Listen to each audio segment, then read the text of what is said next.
So, what does a leader do when the very foundation of their world just cracks? You know, when your guide is gone and absolute chaos is threatening to swallow everything whole? We're about to dive into one of the most critical moments in early Islamic history, the Apostate Wars. This is really the story of the first Caliph, Abu Bakr, and the incredible choices he had to make between justice and mercy to save a community that was right on the brink of collapse. It's hard to overstate the impact of this moment.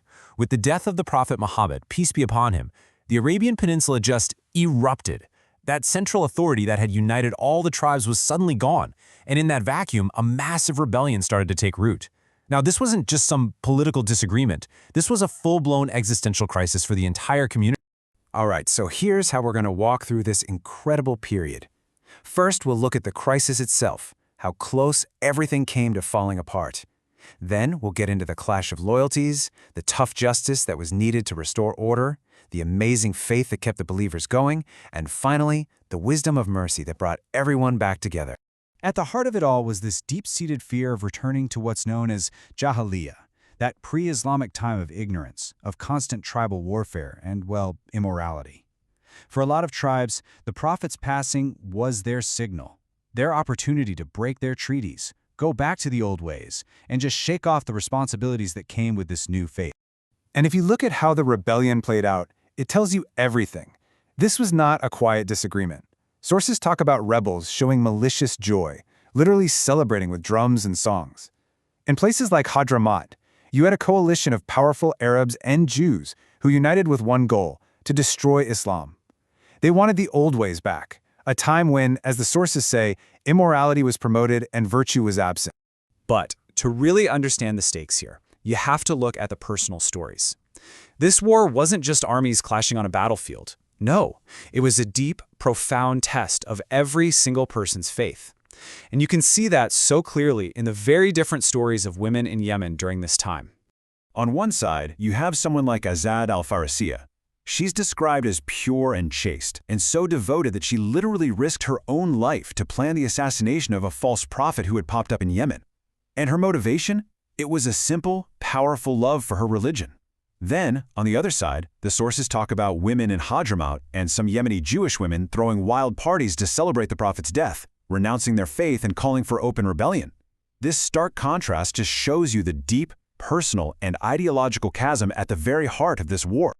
So, with the state on the verge of complete collapse, how did the new Caliph, Abu Bakr, respond to all this? Well, he knew that a firm, decisive hand was absolutely essential to restore order and reestablish the rule of law. And you can see his whole strategy laid out in a letter he sent to his governor in Hadramaut. His instructions were crystal clear. First, try to reason with them. He wrote, "If anyone tries to stand in your way, explain the matter to them and highlight the seriousness of his deed. But if they refuse to listen, the order was blunt. Fight him, for Allah does not love the treacherous." And the response was, well, it was severe. The campaign in Hadramaut was successful. The rebels who took up arms were defeated. Their women were captured.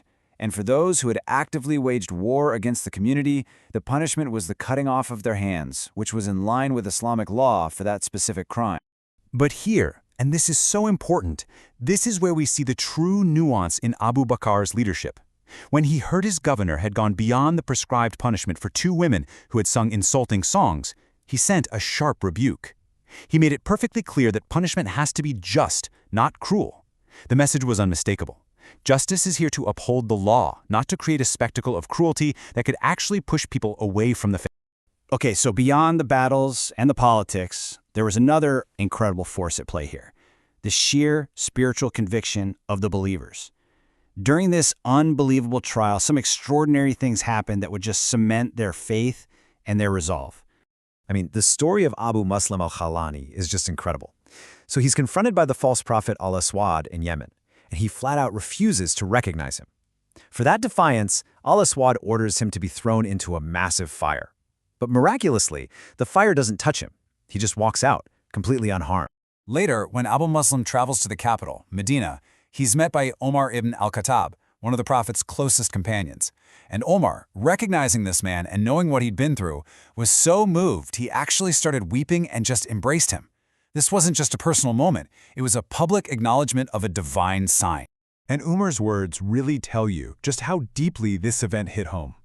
He praised God for letting him live to see someone in their own community protected from fire, just like the prophet Abraham was centuries before. For a community at war, can you imagine? This was this powerful, powerful confirmation that God was on their side. All right, so the rebellion is crushed and order is restored. But now Abu Bakr faces a totally new kind of test. See, it's one thing to win a war. It's something else entirely to win the peace. And what he did next would really define the future of the whole nation. The military goals were met, but how do you govern people you were just at war with? I mean, really, how do you turn bitter enemies into loyal citizens? How do you start to heal the deep, deep wounds of a civil war? This is where we see the absolute genius of Abu Bakr's statesmanship. He's described as being far-sighted because he knew exactly when to put the sword away and extend a hand of mercy.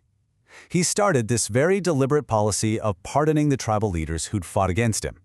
The whole goal was to soften their hearts, to overlook their past mistakes and bring them back into the community, not as defeated enemies, but as valued members. And guess what? It worked. He took men who were known as the bravest and strongest of Arab horsemen, guys like Qais and Amr, and instead of punishing them, he won them over. He saw their strength, and he turned those very qualities into assets for the new state. He didn't want to lose them, he wanted to save them. Which really brings us to our final question, doesn't it? The story of the apostate wars isn't just about battles and strategy. It's a masterclass in leadership during a crisis. It shows a leader who knew when to be firm to protect the nation, but also knew when to be merciful to heal it. And it leaves all of us with a timeless challenge. How does any leader, in any time, strike that perfect, crucial balance between justice and mercy to build a nation that can actually last?